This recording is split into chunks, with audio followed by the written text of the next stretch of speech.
നൊയമ്പുകാലം 1-ാം വാരം തിങ്കൾ.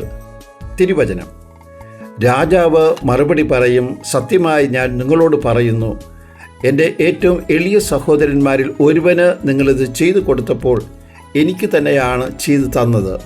മത്തായിയുടെ സുവിശേഷം 25-ാം അധ്യായം 40-ാം തിരുവചനം. മരണവും വിധിയും നമുക്കെല്ലാവർക്കും ഉറപ്പാണ്.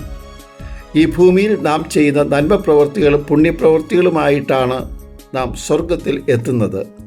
എന്നാൽ ശിക്ഷിക്കപ്പെടുന്നത് വിചാരത്താലും വാക്കാലും പ്രവൃത്തിയാലും ഉപേക്ഷയാലും നാം ചെയ്യുന്ന പാപങ്ങൾ വഴിയാണ്.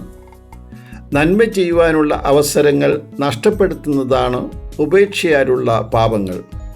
ഒരുപക്ഷെ ഇത്തരം പാപങ്ങൾ നാം ഗൗരവമായി കാണുന്നില്ലെങ്കിൽ ഇന്നത്തെ സുവിശേഷത്തിൽ ഉപേക്ഷയാലുള്ള പാപങ്ങൾ ശിക്ഷയ്ക്ക് അർഹമായ പ്രവൃത്തികളായിട്ടാണ് യേശു അവതരിപ്പിക്കുന്നത്. എനിക്ക് വിശന്നു, ആഹാരം തരുവാൻ നീ തയ്യാറായില്ല, നീ ഉപേക്ഷ വിചാരിച്ചു. എനിക്ക് ദാഹിച്ചു, കുടിക്കുവാൻ തന്നില്ല.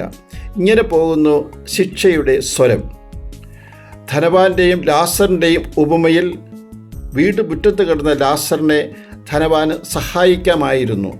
എന്നാൽ ധനവാൻ ഉപേക്ഷ വിചാരിച്ചു. ഈ വേളയിൽ പരിശുദ്ധ കന്യാമറിയം നമുക്ക് നല്ലൊരു മാതൃകയാണ് നൽകുന്നത്.